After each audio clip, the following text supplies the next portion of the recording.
नमस्कार, सगरमाथा प्राइम समाचारमा स्वागत छ। म अनिल सुनाम।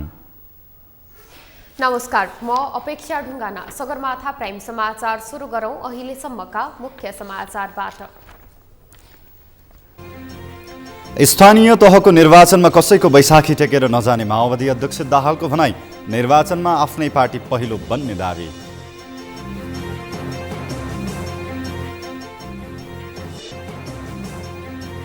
नेवी सङ्घद्वारा विधानको पूर्ण कार्यान्वयन गर्नुपर्ने माग राख्दै पार्टी नेतृत्वलाई दबाव दिन सुरु। नेतृत्वले क्षमतावान र निष्ठावान विद्यार्थीलाई पाखा लगाउन खोजेको आरोप।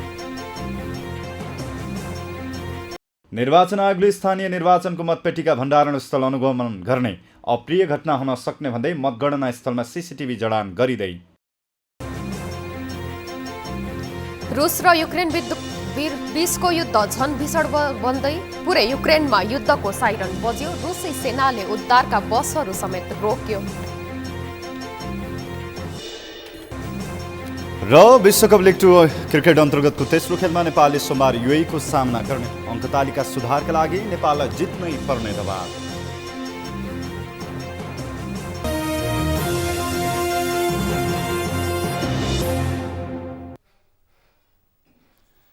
अब प्राइम समाचार विस्तारमा। उपराष्ट्रपति नन्दबहादुर पुनले मान्छेका बीचमा हुने विभेदको अन्त्य हुनुपर्ने बताउनु भएको छ। उपराष्ट्रपति पुनले मान्छे बीचमा असमानता र विभेद नहुने बताउनु भएको हो। समाजमा धनी र गरिबीका बीचमा शिक्षा र स्वास्थ्यको क्षेत्रमा असमानता र विभेद रहेको भन्दै त्यस प्रकारको विभेदको अन्त्य हुनुपर्ने बताउनुभयो। उपराष्ट्रपति पुनले विभेदको अन्त्यका लागि थुप्रै खालका राजनैतिक सङ्घर्षहरू भए पनि जनताले अपेक्षा गरे अनुसारको परिवर्तन हुन नसकेको बताउनुभयो। मान्छे बीचमा विभेद हुनु हुँदैन, असमानता हुनु हुँदैन। कसैको छोराछोरीहरूले पढ्न पाउने, कसैको छोराछोरीहरूले पढ्न नपाउने, कोही व्यक्तिले चाहिँ लाखौँ करोडौँ खर्च गरेर उपचार गर्न पाउने, कोही व्यक्ति सिटामोल पनि नपाएर मर्नुपर्ने। यो कस्तो असमानता, यो खालको विभेद, यो खालको असमानता किन छ समाजमा? त्यसकारण यो हामीले भन्ने गरेका छौँ, समानता हुनुपर्दछ, विभेदको अन्त्य हुनुपर्दछ। त्यसकारण थुप्रै अभियानहरू चल्ने गरेका छन्। उपराष्ट्रपति पुनले देशले मलाई के दियो भनेर होइन, देशलाई मैले के दिन सक्छु भनेर सोच्नुपर्ने बताउनुभयो। सकारात्मक सोचका साथ देशका लागि सकेको योगदान गर्नुपर्नेमा उहाँले जोड दिनुभयो।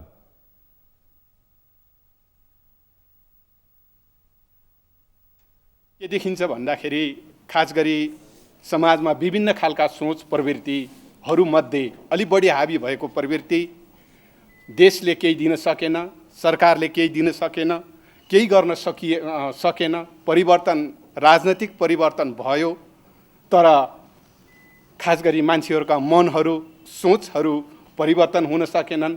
जनताका जीवनस्तर जहाँको तहीँ छ भन्ने कोणबाट धेरै आलोचनाहरू, टिप्पणीहरू सुन्ने गरिन्छ।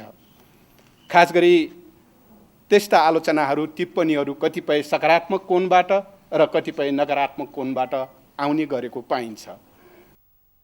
उहाँले अनुशासित, नैतिकवान, पारदर्शी र अरूको हितका लागि सोच्ने व्यक्तिले मात्रै समाजका लागि राम्रो गर्न सक्ने बताउनुभयो।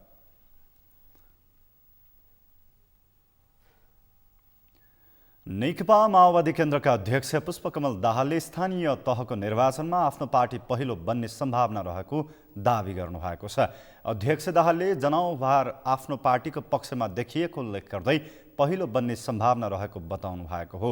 आज बिहान पोखराको स्थानीय सञ्चारकर्मीहरूले राखेका जिज्ञासाको जवाफ दिने क्रममा उहाँले विगतमा आफ्नो पार्टीलाई मत नदिएर गल्ती गरेको महसुस जनताले गरेको भन्दै स्थानीय तह निर्वाचनमा मतदान गर्न विश्वास समेत व्यक्त गर्नुभयो। संविधान बचाउने, देश बचाउने, लोकतन्त्र बचाउने र शान्ति प्रक्रियालाई पूर्णता दिने काम माओवादीबाटै सम्भव हुने भएकाले पनि स्थानीय तहको निर्वाचनमा आफ्नो पार्टीलाई पहिलो पार्टी बन्न सहज हुने अध्यक्ष दाहालको तर्क थियो। उहाँले स्थानीय तहको निर्वाचनमा कसैको बैशाखी टेकेर नभई आफ्नै बलमा निर्वाचनमा जाने तयारीमा लागिएको पनि दोहोर्याउनुभयो। देशभरिको सबै स्थिति हेर्दा हामी पहिलो पार्टी बन्ने सम्भावनातिर अगाडि बढिसकेका छौँ। तपाईँले हेर्नुभयो भने कार्यक्रममा जो उभार हामीले देखेका छौँ त्यो उभार हेर्दा अब मानिसहरूले सोध्दै नसो अब माओवादी नै रहेछ देश बचाउने पनि, संविधान बचाउने पनि, लोकतन्त्र बचाउने पनि, शान्ति प्रक्रिया पुरा गर्ने पनि र यो देशका सबै उत्पीडित वर्ग, जाति, क्षेत्र, लिङ्ग, समुदायलाई अधिकार दिलाउने पनि बिचमा हामीले गल्ती गरेछौँ भनेर रियलाइजेसन भएको छ जनतामा। तपाईँ हेर्नुहुन्छ भने म मधेसमा 4-5 जिल्ला गएँ, तपाईँहरूले पनि नोट गर्नुभयो होला। एउटै जिल्लामा 1200 शिक्षक बुद्धिजीवीहरू अरू सबै पार्टी छोड्दै माओवादीमा प्रवेश गर्ने आज। अध्यक्ष दाहालले स्थानीय तहको निर्वाचन तोकिएकै मितिमा हुने भन्दै त्यस प्रक्रियामा सामेल हुन पनि सबैलाई आह्वान गर्नुभयो। उहाँले जनतासँगको सम्बन्धलाई बलियो बनाएर निर्वाचनको तयारीमा जुट्न पनि पार्टीका नेता कार्यकर्तालाई सचेत गराउनुभयो। अध्यक्ष दाहालले भन्नुभयो, अब निर्वाचन कसरी हुन्छ, गठबन्धनबाट हुन्छ कि एक्लै हुन्छ कि भन्ने जहाँसम्म कुरा छ, हामीले अहिले पार्टीमा जोड गरेर भनेको चाहिँ हामी गठबन्धन होला त्यहीँबाट चुनाव जितौँला भनेर बस्न हुँदैन। आफ्नै खुट्टामा उभिने हो, आफ्नै सङ्गठनको शक्तिलाई बलियो पार्ने हो, आफ्नै जनतासँगको सम्बन्धलाई बलियो पार्ने हो। अध्यक्ष दाहालले एमसिसी संसदबाट पारित गर्नुपर्छ भन्ने पक्षमा प्रमुख प्रतिपक्षी दल एमालेको पनि मत रहेको बताउनुभयो।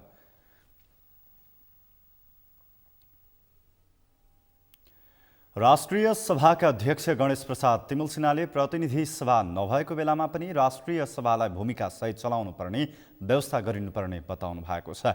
अध्यक्ष तिमल सिन्हाले प्रतिनिधि सभा नभएको अवस्थामा पनि राष्ट्रिय सभालाई सञ्चालन गर्न व्यवस्था गर्नुपर्ने बताउनु भएको हो। उहाँले विगतमा प्रतिनिधि सभा नहुँदा संसद बाहिरबाट बजेट ल्याइएको उल्लेख गर्दै राष्ट्रिय सभा भएको बेलामा राष्ट्रिय सभाबाट पनि बजेट पारित गर्नुपर्ने व्यवस्था गर्नुपर्ने बताउनुभयो। अध्यक्ष तिमल सिन्हाले प्रतिनिधि सभामा उत्पत्ति भएर राष्ट्रिय सभामा आएका विधेयकहरूको 60 दिनभित्र निर्णय गरेर पठाउनु पर्ने व्यवस्था भए पनि प्रतिनिधि सभामा भने सो व्यवस्था नभएकाले 2075 सालदेखिको विधेयकहरू प्रतिनिधि सभामा थन्किएको बताउनुभयो। यसले गर्दा कानुन निर्माण हुन नसकेको उहाँको भनाइ छ। 70 सालबाट पठाएका विधेयकहरू पनि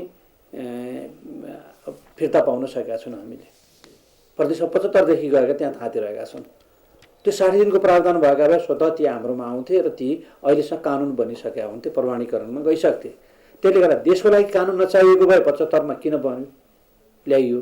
बन्ने चाहियो भने अहिलेसम्म किन पास भएर त्यसलाई हामी लगेनौँ त? त्यो कुनै राजनीतिक इस्युले पनि गरेका छैन, त्यसमा कुनै विवाद भएर पनि होइन। तर यस्तो खालको एउटा स्थिति अहिले छ। यस्ता केही कानुन छन्। अध्यक्ष तिमल सिन्हाले विधेयकको आवश्यकता र महत्त्वलाई हेरेर छिटोभन्दा छिटो पारित गर्नुपर्नेमा जोड दिनुभयो। उहाँले ऐन नियमावली अथवा आवश्यकता अनुसार संविधान संशोधन गरेर भए पनि राष्ट्रिय सभालाई कामकाजी बनाउनु पर्ने बताउनुभयो। त अभ्यास गर्दै जाँदाखेरिको हाम्रो सिकाइले अब के गर्नुपर्छ भन्ने आउँछ, त्यस्तो आउँदै जान्छ।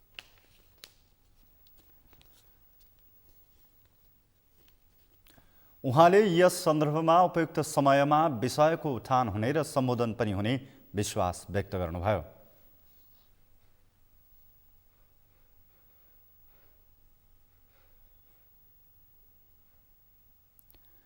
नेपाली काङ्ग्रेसको भातृ सङ्गठन नेपाल विद्यार्थी सङ्घले पार्टी विधान अनुसार नचलेको भन्दै खबरदारी गरेको छ।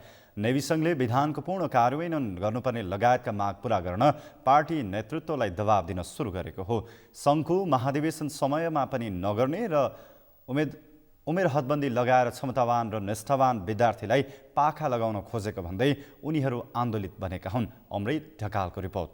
नेपाली काङ्ग्रेसको भातृ सङ्गठन नेपाल विद्यार्थी सङ्घले पार्टी विधान सम्मत नचलेको भन्दै खबरदारी गरेको छ। आइतबार पार्टी कार्यालय सानेपामा नेवी सङ्घका असन्तुष्ट विद्यार्थीहरूले पार्टी विधान अनुसार चल्नुपर्ने, भातृ सङ्गठनलाई मनलाग्दी गर्न नपाइने, नेवी सङ्घको महाधिवेशन समयमै गर्नुपर्ने लगायतका माग राखेर नेतृत्वलाई दबाब दिन सुरु गरेका हुन्। तत्कालीन सभापति नयन सिंह महर नेतृत्वको समितिले 12औं महाधिवेशनबाट नेवी सङ्घमा 32 वर्षीय उमेर हदबन्दीको व्यवस्था गरेको थियो। उक्त व्यवस्था पार्टीले पनि अनुमोदन गरेको थियो। तर 2075 साल माघमा महरले राजीनामा दिए यता नेवी सङ्घको महाधिवेशन हुन सकेको छैन। बरु महर सभापतिको नेतृत्वबाट बाहिरिएको करिब 1 वर्षपछि 40 वर्ष माथिका राजीव ढुङ्गानालाई तदर्थ समितिको बैठकबाट सभापति चयन गरिएको थियो। ढुङ्गानाले पनि सभापतिबाट राजीनामा दिएको 1 महिनाभन्दा बढी भइसकेको अवस्थामा नेविसङ्घले नेतृत्व पाउन सकेको छैन। क्षमतावान र निष्ठावान विद्यार्थीलाई उमेर हदबन्दी लगाएर पाखा लगाउन नहुने उनीहरूले माग राखेका छन्। यदि उमेर हदबन्दी लगाउने नै हो भने माउ पार्टीदेखि सबै भातृ सङ्गठनलाई लगाउनु पर्ने र समयमै महाधिवेशन गराउनु पर्ने उनीहरूको माग छ। आफ्नो क्याडर बनाउने नाममा यो या त्यो बनाउने नाममा विधानको खिल्ली उडाउँदै प्रतिगमन गरेको छ। पार्टीले नेपाल विद्यार्थी सङ्घको विधानप्रति प्रतिगमन गरेको छ। यो चाहिँ पार्टी यदि सबै तहमा सबै भातृ संस्थामा उमेर हदको कुरा गर्ने हो भने लोकतन्त्रमा उमेरको कुरा के हो, अनि त्यस पछाडि अर्को सँगसँगै उठ्ने कुरा के भन्नुहुन्छ भन्दाखेरि नेपाल विद्यार्थी सङ्घमा उमेरको कुरा उठिसके पछाडि मातृ पार्टी नेपाली कङ्ग्रेसमा उमेरको कुरा रहनुपर्छ कि पर्दैन, यो नेतृत्वले बुझ्नुपर्छ कि पर्दैन। समयमा महाधिवेशन पनि नगराउने र उमेर हदबन्दीको व्यवस्था लागू गरेर वर्षौं सङ्घर्ष गरेका नेता कार्यकर्तालाई नेतृत्वविहीन अवस्थामा पुर्याउन खोजेको भन्दै उनीहरूले चिन्ता व्यक्त गरेका छन्।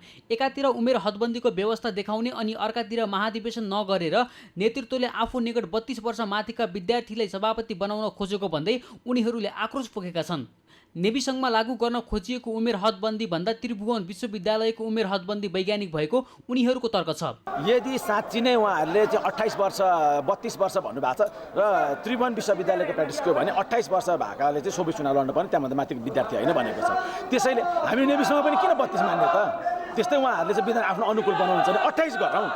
विद्यार्थीको चाहिँ राजनीतिमा त 28 भनेको सोभि नै प्र्याक्टिस गरेर चुनावमा गइसकेपछि हामीले किन 32 मान्नु भने 28 लाई बनाऊ, 28 भन्दा माथिको विद्यार्थी होइन भनिसकेपछि 32 चाहिँ उहाँहरूले स्वार्थले किन 32 भनिरहनु भएको छ? विधान अनुसार महाधिवेशन गर्न 32 वर्षभन्दा कम उमेरको समिति गठन गर्ने वा नगर्ने भन्ने विषयमा काङ्ग्रेस दुविधामा देखिएको छ। 12औं महाधिवेशनदेखि 32 वर्षीय उमेर हदबन्दी लागू गरे पनि अब बन्ने तदर्थ समितिमा उमेर हदबन्दी तोक्न नहुने उनीहरूको धारणा छ।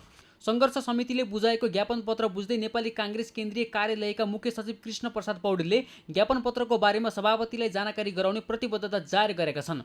तपाईहरुले जे मलाई बुझाउनु भएको छ, म नेपाली काङ्ग्रेसका सभापति सम्माननीय प्रधानमन्त्रीज्यूलाई यो बुझाउने छु र प्रधानमन्त्रीज्यू र सभापतिजीले नेपाल विद्यार्थी सङ्घको बारेमा उचित समयमा उचित निर्णय गर्नुहुनेछ भन्ने कुरा मलाई पूर्ण विश्वास पनि छ र सभापतिज्यूले गरेको निर्णय तमाम 77 जिल्लाको नेवी सङ्घको भाइहरूले मान्नुहुनेछ, सम्मान गर्नुहुनेछ भन्ने पनि मलाई चाहिँ पूर्ण विश्वास छ। वर्तमान प्रधानमन्त्री समेत रहेका नेपाली काङ्ग्रेस सभापति शेरबहादुर देउवा, उपसभापति धनराज गुरुङ, महामन्त्री द्वय गगन कुमार थापा र विश्वप्रकाश शर्मा लगायतका पदाधिकारी र केन्द्रीय सदस्यको पृष्ठभूमि नेविसङ्घ नै हो। जनताले ठूलो आश गरेका महामन्त्री द्वय थापा र शर्माको कार्यकालमा नेविसङ्घले विधान अनुसार चलेन भने भोलि आम जनताले उनीहरूमाथि प्रश्न उठाउने ठाउँ रहन्छ। सगरमाथा टेलिभिजनका लागि क्यामेरामा सन्तोष छेत्रीका साथमा अमृत रकाल, काठमाडौँ। नेपाली काङ्ग्रेसको भातृ सङ्गठन नेपाल विद्यार्थी सङ्घले विधानको पूर्ण कार्यान्वयन गर्नुपर्ने समयमा महाधिवेशन गराउनुपर्ने लगायतका माग पूरा गर्न पार्टीलाई दबाब दिन सुरु गरेको छ। नेवी सङ्घका असन्तुष्ट विद्यार्थी नेताहरूले उमेर हदबन्दीको व्यवस्था लागू गरेर लामो समय सङ्गठनमा सङ्घर्ष गरेका विद्यार्थीलाई पाखा लगाउन खोजेको भन्दै आक्रोशित बनेका छन्। यसै सन्दर्भमा आज हामीले सगरमाथा जनबलीमा नेवी सङ्घका असन्तुष्ट पक्षलाई सोधेका थियौँ, नेवी सङ्घभित्र देखिएको विवाद समाधानका लागि के गर्नु पर्ला? हेरौँ उनीहरूको प्रतिक्रिया उनीहरूकै शैलीमा।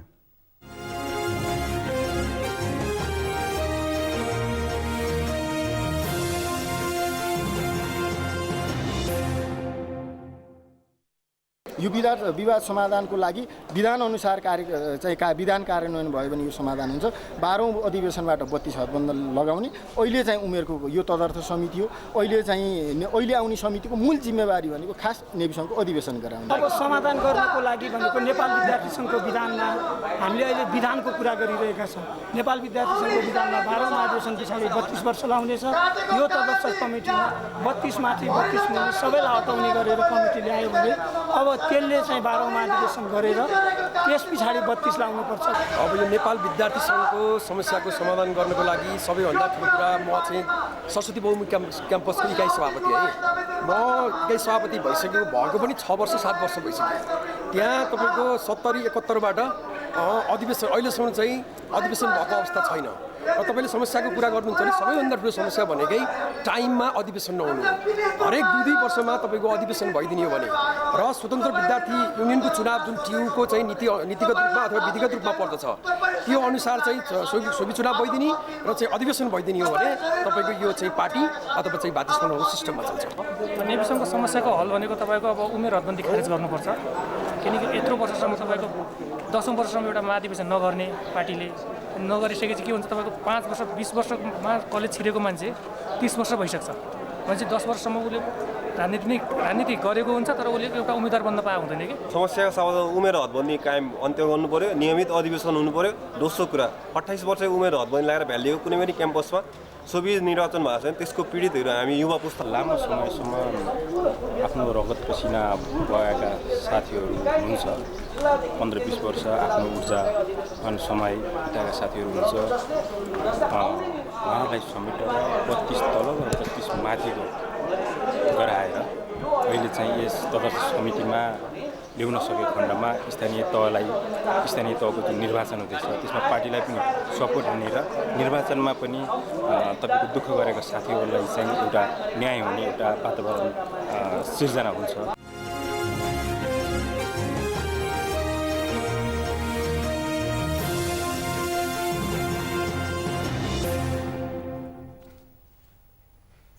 आगामी वैशाख 30 मा हुने स्थानीय तह निर्वाचनमा निर्वाचन आयोगले देशभर मतपेटिका भण्डारण र मतगणना स्थलको अनुगमन गर्ने भएको छ।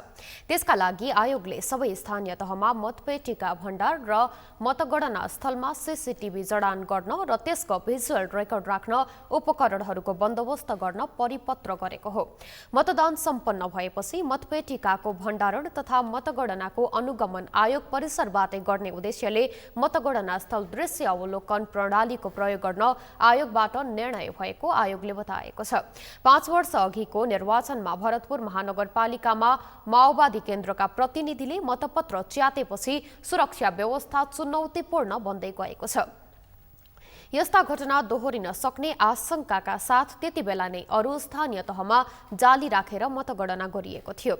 अहिले भने आयोगले देशभर नै मतगणना स्थलमा सीसीटीभी जडान गर्ने र आयोग परिसरबाटै त्यसको अनुगमन गर्ने निर्णय गरेको हो।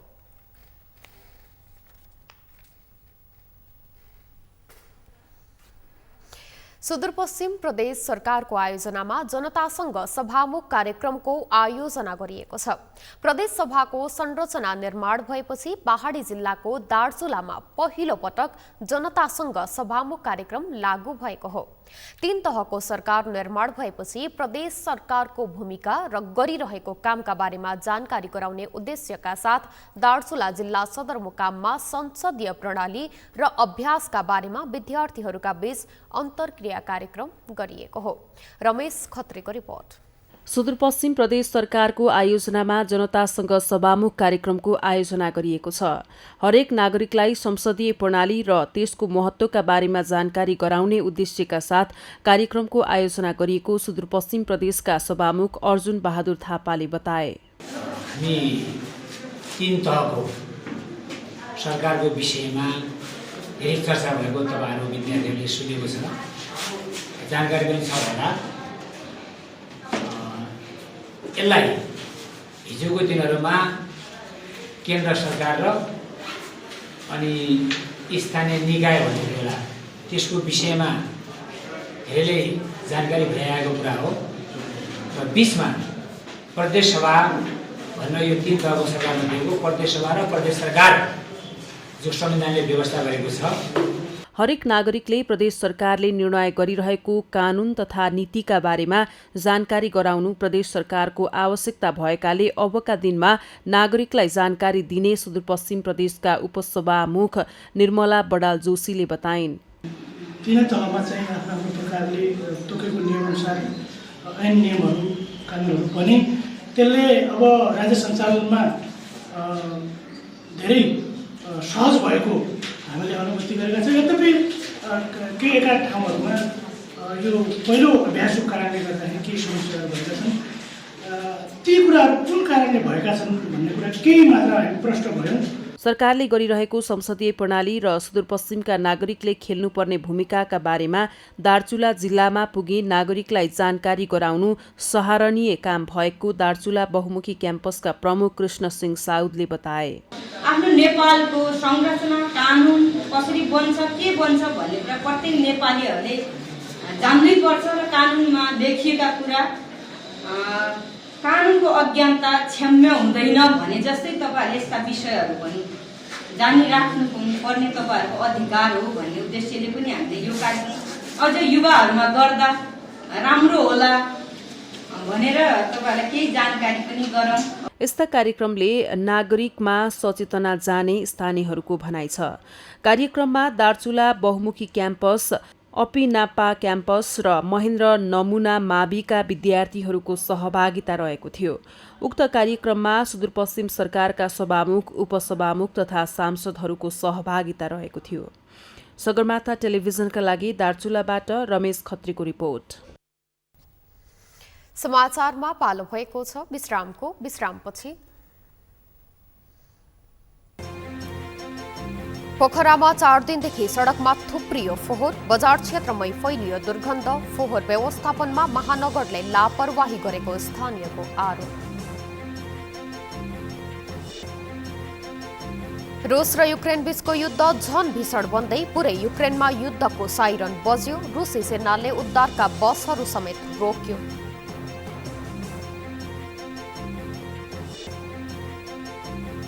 र विश्वकप लिग 2 क्रिकेट अन्तर्गतको तेस्रो खेलमा नेपालले सोमबार युएई को सामना गर्ने। अङ्क तालिका सुधारका लागि नेपाललाई जित्नै पर्ने दबाव।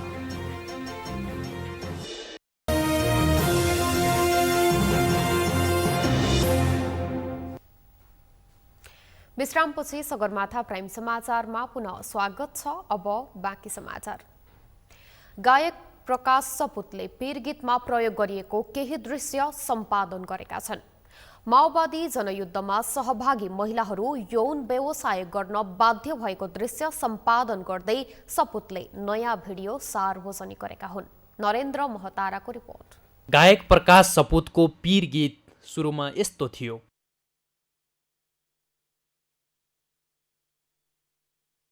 सपुतले माओवादी जनयुद्ध कर्मीहरूले भोगेका समस्या र पीडाहरूको प्रस्तुति गीतमा समावेश गरेका थिए। यस्तै उनले माओवादी जनयुद्धमा लागेका महिलाहरू देह व्यापार गर्न बाध्य भएको कथावस्तु गीतमा देखाएका थिए। जनयुद्धमा होमिएका महिलाहरू देह व्यापारमा लागेको दृश्य देखाएको भन्दै सपुतको माओवादी विरुद्धमा सर्वत्र विरोध भएको थियो। माओवादी नेता तथा कार्यकर्ताहरूले पीर गीतलाई युट्युबबाट हटाउन चेतावनी समेत दिएको चर्चा चलेको थियो। विरोधपछि सपुतले पीर गीतमा माओवादी जनयुद्धमा लागेका महिलाहरू देह व्यापार गर्न बाध्य भएको 1 मिनेटको दृश्य हटाएका छन्। दृश्य हटाएपछि पीर गीत कस्तो बन्यो त? गीतमा प्रयोग गरिएका केही दृश्यले जनमुक्ति सेनामा त्याग तपस्या गरेका महिला र पुरुषहरूलाई अपमान गरेको माओवादी नेताहरूले बताएका छन्। प्रकाश सपुतले जो पीर भन्ने गीत ल्याउनु भयो र पीर गीतमा गीत आफैमा जस्तो अहिलेको समय सान्दर्भिक समस्यामूलक भए पनि जुन खालको त्यो भिडियोको क्लिक थियो नि दृश्य, हिजोको जनमुक्ति सेनामा जो त्याग तपस्या बलिदान गरेका जनमुक्ति सेना र महिला र पुरुषहरूलाई अपमान गर्ने हिसाबले दृश्य देखाइएको थियो र त्यही दृश्यमा हामीले आपत्ति जनाएका थियौँ र प्रकाश सपुतले सबैको भावना बुझ्नुभयो र त्यो दृश्य हटाउनु भयो। त्यसको निम्ति म उहाँलाई धन्यवाद दिन चाहन्छु। यता राजनीतिक विश्लेषकहरू नेपालका राजनीतिक दलहरूलाई वास्तविक कुरा अपाच्य हुने बताउँछन्। जुन राजनीति छ यो राजनीतिले अरूलाई सहँदैन, माओवादीले त झन् सहँदैन। अब यो माओवादीको प्रसङ्ग भयो, उसलाई मन नपरेको कुरा सरकारले ल्याइदियो, त्यो उनीहरूले सहने भन्ने कुरै थिएन कि उसले हिम्मत गर्नु पर्थ्यो। हिम्मत गर्ने भन्ने सम्भावना नै थिएन त्यहाँ। जस्तो पशुपति शर्माको पनि त्यही नियति भइसक्यो, बिचरा त्यो मान्छे देशबाट हरायो हो। त्यो किनभने त्यो सिनलाई चाहिँ एभोइड गर्न सकिन्थ्यो। अब त्यति बेर त्यो उपयुक्त लाग्यो, त्यो गरियो। अब अहिले त्यसको ठुलो प्रोटेस्ट भएपछि त्यसलाई पन्छाउनु नराम्रो होइन। सपुतले गीतमा माओवादी जनयुद्धमा होमिएकाहरूको पीडा चित्रण गरेका छन्। देशमा रोजगारी नहुँदा विदेशिनु पर्ने पीडा पनि गीतमा देखाइएको छ। दृश्य सम्पादनमा करिब 1 मिनेटको भिडियो काटिएको छ। भिडियोमा यसअघि देखिएको पुलमाथि यौनकर्मीको दृश्य पूर्ण रूपमा हटाइएको छ। सगरमाथा टेलिभिजनका लागि क्यामेरामा केशव तिमिल सिन्हाका साथमा नरेन्द्र महतारा, काठमाडौँ। ल्यान्डफिल साइट क्षेत्रका बासिन्दाले आन्दोलन गरेपछि 4 दिनदेखि पोखराको फोहोर उठाइएको छैन। पोखरा महानगरपालिकाले आफूहरूसँग गरेको सम्झौता कार्यान्वयन नगरेको भन्दै ल्यान्डफिल साइट रहेको क्षेत्र वडा नम्बर 14 का बासिन्दाले फोहोर बोक्ने गाडी नै रोकेका छन्। स्थानीयले फोहोर बोक्ने गाडी आफ्नो क्षेत्रमा प्रवेश गर्न नदिएपछि पोखरा महानगर कार्यालय सहित मुख्य बजार क्षेत्रमा फोहोर थुप्रिएको छ। महानगरपालिकाको गेटमै फोहोरको थुप्रो लागेपछि सेवाग्राहीलाई समेत असर पार्ने गरी महानगरको कार्यालय क्षेत्र दुर्गन्धित बन्न पुगेको छ।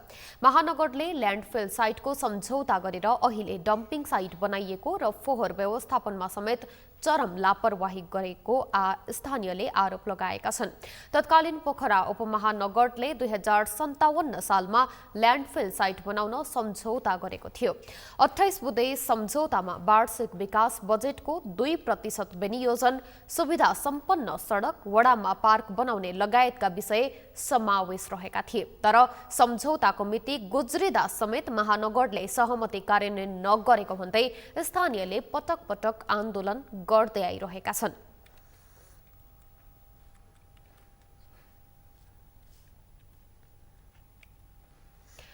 लमजुङमा हात्तीपाइले रोग नियन्त्रण चुनौतीपूर्ण बनेको छ। लगातार 6 वर्षसम्म औषधि सेवन गरेमा रोग निको हुने भनिए तापनि लमजुङमा 12 वर्षसम्म औषधि सेवन गर्दा समेत रोग निको हुन सकेको छैन। जिल्लामा रोग नियन्त्रणका लागि 2009 देखि कार्यक्रम लागू भए तापनि न्यूनीकरण नहुँदा रोग नियन्त्रण गर्न चुनौती बढेको हो। हात्तीपाइले रोग नियन्त्रणका लागि सरकारी अभियान समेत सञ्चालन गरिएको छ। लमजुङबाट शान्ता कमलीको रिपोर्ट। लमजुङमा सन् 2009 देखि 2015 सम्ममा हात्तीपाइले रोग नियन्त्रण कार्यक्रम सञ्चालन गरे तापनि न्यूनीकरण भने हुन सकेको छैन। स्वास्थ्य कार्यालय लमजुङका प्रमुख अमर दवाडीका अनुसार लमजुङमा 7औं चरणको औषधि सेवन अर्थात् दोस्रो प्रिटान्स गर्दा 5.32% संक्रमित फेला परेका थिए। 8औं, 9औं, 10औं, 11औं र 12औं राउन्डको औषधि सेवन तथा तेस्रो प्रिटान्समा त्यो संख्या घटेर हाल 4% कायम भएको प्रमुख दवाडीले बताए। खान जरुरी छ। विशेष गरेर हाम्रो सेन्टिनल साइटको रूपमा चाहिँ राइनस नगरपालिका र अर्को स्पोर्ट साइटको रूपमा पनि राइनस नगरपालिकै भित्र अहिलेसम्म भएको हुनाले र सो क्षेत्रमा मात्र परीक्षण भइरहेको सन्दर्भमा र त्यहाँ चाहिँ 5% को हाराहारीमा देखिएको छ भने यसको साथसाथै हात्तीपाइलेसको लक्षणहरू जस्तो चाहिँ हाइड्रोसेल हुनु, हातगोडाहरू सुनिनु, दुवै हातगोडाहरू सुनिनु जस्ता लक्षण चिन्ह भएका बिरामीहरू पनि सोही क्षेत्रमा बढी हुनाले र अन्य क्षेत्रमा तुलनात्मक रूपमा कम हुनाले सो क्षेत्रमा चाहिँ बिरामीको सङ्क्रमण दर अलिक बढी भएको। दवाडीका अनुसार रोग निदानका लागि हुनुपर्ने 1% भन्दा कम लक्ष्य हासिल हुन नसकेको हुँदा 13औं चरणको अभियान सञ्चालन गर्नु परेको हो। लमजुङको राइनास नगरपालिकाको चक्रतीर्थ धमिलीकुवा क्षेत्रलाई बढी प्रभावित क्षेत्रको रूपमा लिएको प्रमुख दवाडीको भनाइ छ। लमजुङ जिल्लामा पनि 13औं पटकको अभियान चाहिँ फागुन 28 गतेदेखि सञ्चालनमा रहेको छ।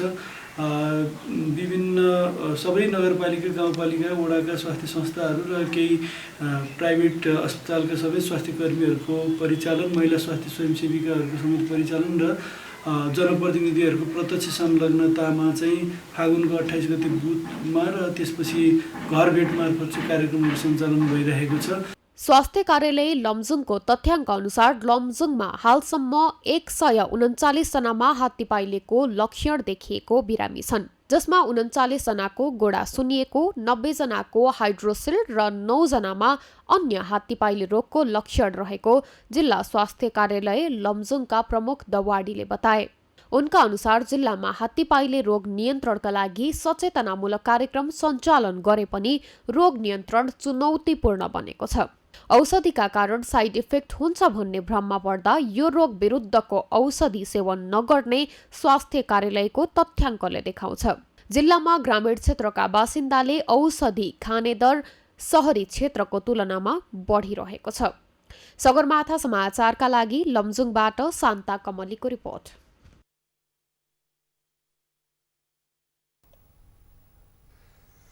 पूर्वी नवलपरासीमा अधिकांश ट्र्याक्टर चालकसँग चालक अनुमति पत्र लाइसेन्स नहुनु प्रमुख समस्याको रूपमा देखिएको छ। ट्र्याक्टरको लाइसेन्स भएका अधिकांश चालकहरू विदेश जाने र नेपालमा भएका चालकहरूसँग लाइसेन्स नहुनु प्रमुख चुनौतीको विषय बनेको हो। नवलपुरबाट रामकुमार श्रेष्ठको रिपोर्ट। नवलपुर ट्र्याक्टर व्यवसायी सङ्घका अध्यक्ष शिव गिरीले नवलपुरका अधिकांश ट्र्याक्टर चालकहरूसँग चालक अनुमति पत्र लाइसेन्स नभएको बताए। उनका अनुसार सानैदेखि लेबर सिक्दै चालक भएको र लाइसेन्स झिक्न आर्थिक समस्या हुनुले उनीहरूसँग लाइसेन्स नभएको हो। यससँगै नवलपुरमा यातायात कार्यालय आए पनि ट्र्याक्टर चालकहरूका लागि लाइसेन्स बनाउन ट्रायलको व्यवस्था नगरिनु तथा ट्र्याक्टर चालकलाई लाइसेन्स दिन ट्रायल स्थलको व्यवस्था नगरिनुले यो समस्या जन्मिएको गिरीले बताए। एउटा कारण त लाइसेन्स भएका मान्छेहरू ट्र्याक्टरको चाहिँ लाइसेन्स भएकाले ट्र्याक्टर विदेशमा चाहिँ सेल र चलाउन पाउने भएको हुनाले वैदेशिक रोजगारको अवसर हुने भएको हुनाले पनि अलिक कम भएको मान्छेहरू विदेश जाँदा र लाइसेन्स बनाउनु पर्ने र चाहिँ एकदम गरिब स्तरका मान्छेहरू मात्रै ट्र्याक्टरमा लेबर गरेर ड्राइभर बन्ने र उनीहरूको चाहिँ अब धेरै खर्च गर्ने हैसियत नभएको र पहुँच नभएको कारणले गर्दा पनि लाइसेन्स नबनेको हो। अहिले हामीले पटक पटक नवलपुर ट्र्याक्टर समितिका टिमहरू डेलिगेसन गएर यहाँ नवलपुरमा चाहिँ लाइसेन्स सेन्टर खोल्ने कुरो भइसकेपछि लाइटको मात्रै खोल्ने भन्ने कुरो भयो। त्यसपछि हामी मन्त्रालयदेखि लिएर चाहिँ प्रदेशसम्म 20औं पटक डेलिगेसन गएर जबसम्म ट्र्याक्टरको लाइसेन्स नवलपुरमा खुल्दैन तबसम्म हामीले कुनै पनि खालको चाहिँ ट्रायललाई हामी सुरु हुन दिँदैनौँ र हामीसँग भएको 2000-3000 ट्र्याक्टर ल्याएर त्यहीँ घेर्छौँ र हामीले आन्दोलन गर्छौँ। हामीलाई आवश्यक ट्र्याक्टरको अरूको भन्दा अरू गाडी चलाउने भनेको पहुँचवाला मान्छेले हो र उनीहरूले अन्त गएर पनि लाइसेन्स बनाउन सक्छन्। ट्र्याक्टरको चाहिँ त्यो सम्भावना नभएको कारणले गर्दा यहीँ बनाउने भनेर चाहिँ हामीले अभियान चाल्यौँ र दोस्रो पटक लाइसेन्स भएको छ। अब त्यो प्लट खुल्दैछ। यसको लागि हामीले अभियानको रूपमा अगाडि बढाएर नवलपुरबाट सबै ट्र्याक्टर चालकहरू लाइसेन्स बनाउने अभियानमा छौँ। त्यसो त अधिकांश ट्र्याक्टर चालकसँग लाइसेन्स छैन भन्ने कुरा सुरक्षा निकाय र ट्राफिक प्रहरी पनि जानकार छन्, तर पनि उनीहरू थाहा नभएझै गरी बस्न बाध्य छन्। पछिल्लो समय ट्र्याक्टर चालकहरूलाई लाइसेन्स लिनुपर्छ भन्ने सृजनात्मक दबाव आफूहरूले दिइरहेको जिल्ला ट्राफिक प्रहरी कार्यालय नवलपुरका ट्राफिक प्रहरी निरीक्षक नारायण थापाले बताए। हामीले सोचे अनुरूप सन्तुष्ट हुने तरिकाले छैन, तर त्यो नभएकाहरूलाई चाहिँ अब ट्राफिकले गरे जरिवाना गरेर उनीहरूलाई चाहिँ लाइसेन्स बनाउनको लागि चाहिँ उत्प्रेरित गरिरहेको छौँ। आज पनि अब यो कार्यक्रममा पनि हामीले त्यो किसिमको कुराहरू राखेका छौँ। कतिपय घटनाहरू जस्तो ट्र्याक्टर के लाइसेन्स नभएकै चालकहरूले दुर्घटना भएर होइन त्यस्तो समस्याहरू आएको पनि थुप्रै देखिन्छ नि होइन। यस्तो समस्या आएको चाहिँ देखिया छ होइन, तर चाहिँ के हुन्छ भने प्रायः जस्तो अब यो ट्र्याक्टर भन्ने चाहिँ दुर्गममा चल्ने, दुर्गम भने भित्री सडक खण्डमा चल्ने, अनि दुर्घटना भइसकेपछि चाहिँ अब हामी कहाँ अलिकति ढिलो चाहिँ इन्फर्मेसन आउने र हामी पुग्दासम्म चाहिँ अब त्यो उसको वास्तविक ड्राइभर हो या होइन, तर त्यहाँ चाहिँ लाइसेन्स भएकै ड्राइभर देखिने। नवलपुरमा ट्र्याक्टर चालकको लाइसेन्स नहुँदा ट्र्याक्टर दुर्घटनालाई लाइसेन्स नभएको बहाना बनाउने गरिएको छ, जसका कारण प्रहरीमाथि आर्थिक लेनदेन हुने गरेको समेत आरोप लाग्ने गरेको छ।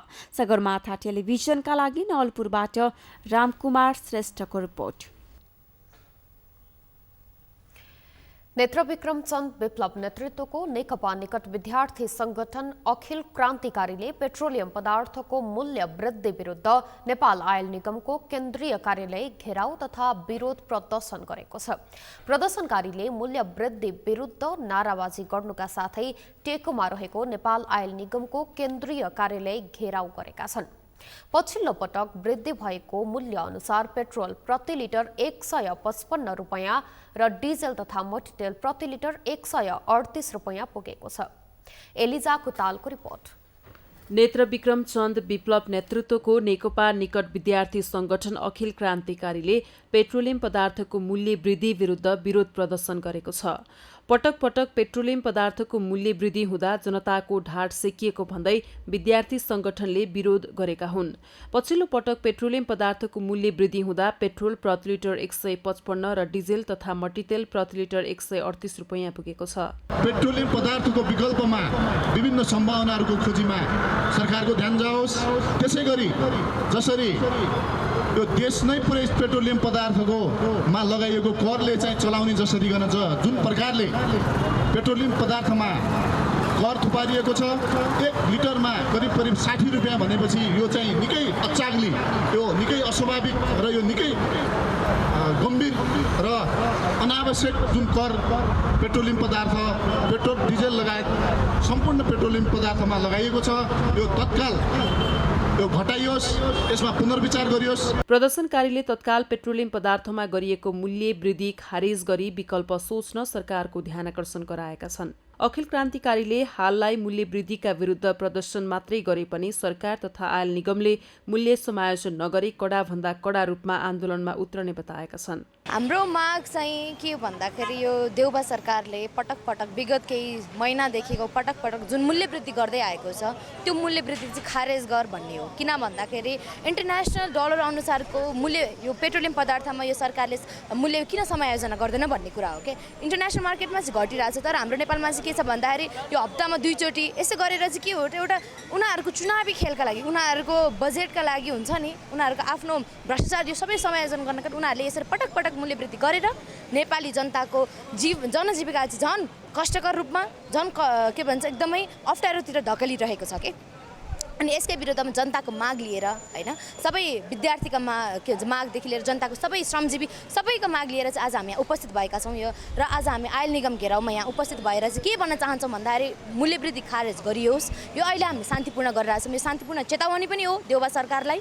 र यदि यसरी नै मूल्य वृद्धि गर्दै जाने र देउबा सरकारले सुनेन भने हामी पनि चरणबद्ध रूपमा हामी पनि उपस्थित हुन्छौँ भन्ने हो।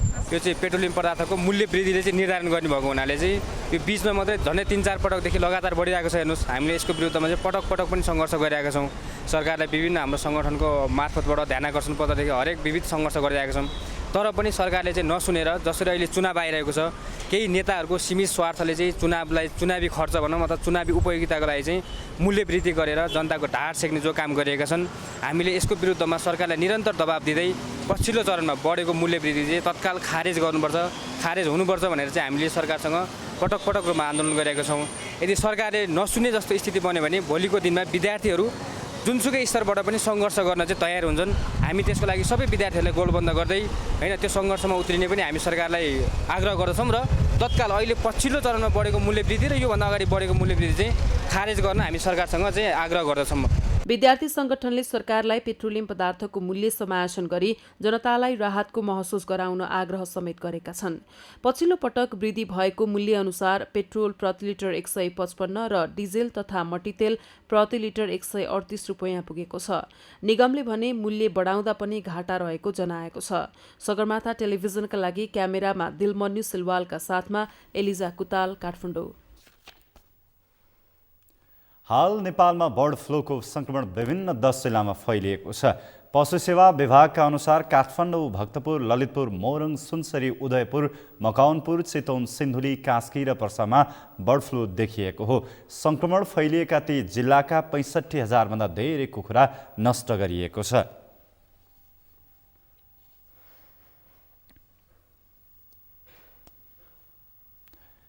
नागरिकको सहज आवत जावतका लागि रुकुम पश्चिममा निर्माण गरिएको झोलुङ्गे पुल प्रयोगविहीन बन्न थालेका छन्।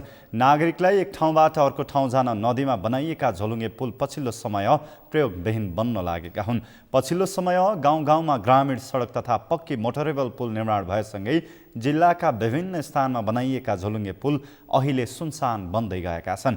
रुकुम पश्चिममा अहिलेसम्म झन्डै 50 भन्दा बढी झोलुङ्गे पुल बने पनि कतिपय पुल हाल जीर्ण अवस्थामा रहेका छन्।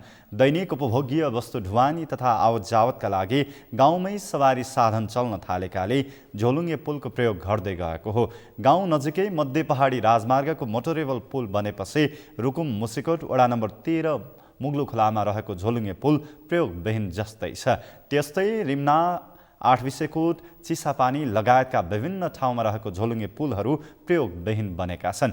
वर्षौं अघि निर्माण गरिएका कतिपय झोलुङ्गे पुल हाल जीर्णभन्दा जोखिम समेत बढेको सर्वसाधारणको भनाइ छ। तर वर्षेनी प्रयोगविहीन बन्दै गइरहेको झोलुङ्गे पुलको विकल्पमा सरकारवाला निकायको ध्यान जान सकेको छैन।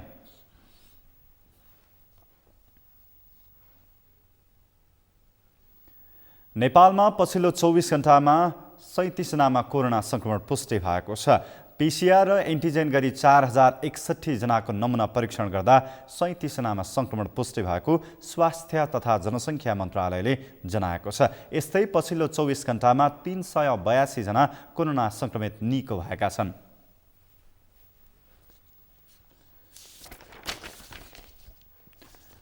प्राइम समाचारमा पालो भएको छ विश्रामको। विश्रामपछि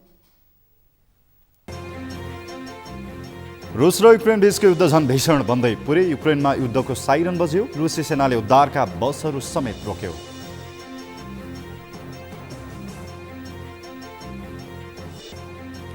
र विश्वकप लिग 2 क्रिकेट अन्तर्गतको तेस्रो खेलमा नेपालले सोमबार युएईको सामना गर्ने।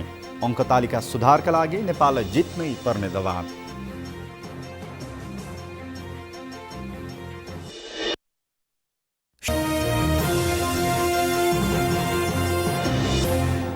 समाचारमा अब पालो अर्थ समाचारको।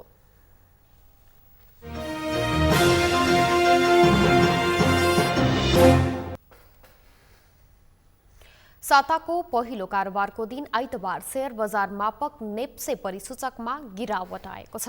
आइतबार नेप्से परिसूचकमा 14.67 अङ्कले घटेर 2616.58 बिन्दुमा झरेको छ। त्यस्तै सेन्सेटिभ इन्डेक्स 3.01 अङ्क घटेको छ भने फ्लोट इन्डेक्स 0.84 अङ्क र सेन्सेटिभ फ्लोट इन्डेक्स 0.81 अङ्कले गिरावट आएको छ। आइतबार कारोबारमा आएका 224 कम्पनीको 42,87,569 किता शेयर 2,27,46,46,191 रुपैयाँ बराबरको कारोबार भएको छ। पछिल्लो समय नेप्से परिसूचकसँगै कारोबार रकम समेत निरन्तर रूपमा गिरावट हुँदै आएको छ।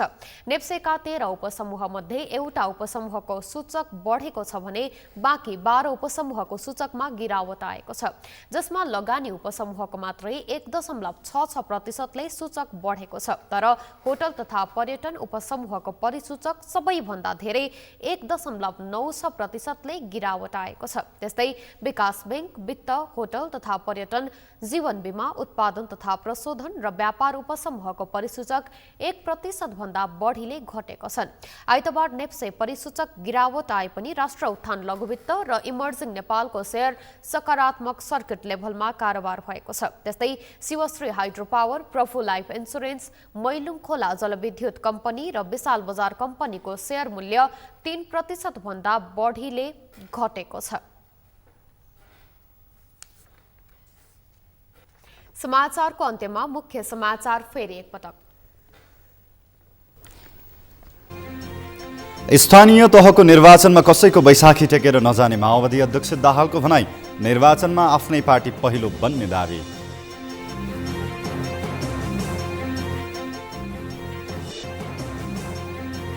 नेवी संघद्वारा विधानको पूर्ण कार्यान्वयन गर्नुपर्ने माग राख्दै पार्टी नेतृत्वलाई दबाव दिन सुरु। नेतृत्वले क्षमतावान र निष्ठावान विद्यार्थीलाई पाखा लगाउन खोजेको आरोप। निर्वाचन आयोगले स्थानीय निर्वाचनको मतपेटिका भण्डारण स्थल अनुगमन गर्ने। अप्रिय घटना हुन सक्ने भन्दै मतगणना स्थलमा सीसीटीभी जडान गरिँदै। रुस र युक्रेन बीचको युद्ध झन भीषण बन्दै पुरै युक्रेनमा युद्धको साइरन बज्यो। रुसी सेनाले उद्धारका बसहरू समेत रोक्यो।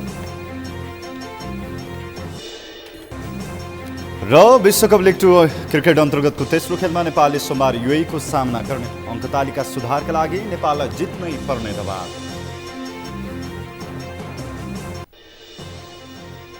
हवस् त सगरमाथा प्राइम समाचार अहिलेलाई सकियो। तपाईँ समाचार बुलेटिनका साथै सगरमाथा टेलिभिजनका सम्पूर्ण कार्यक्रम www.sagarmatha.tv मा पनि पढ्न र हेर्न सक्नुहुनेछ। साथै युट्युबमा youtube.com/sagarmatha TV नेपालमा हेर्न सक्नुहुनेछ। साथै तपाईँ हामीलाई फेसबुकमा पनि facebook.com/YesTV नेपालमा फलो गर्न सक्नुहुनेछ। समाचारको शिखर, नेपालको गौरव, नेपालको पहिलो न्युज च्यानल सगरमाथा टेलिभिजन हेर्दै गर्नुहोला। नमस्कार।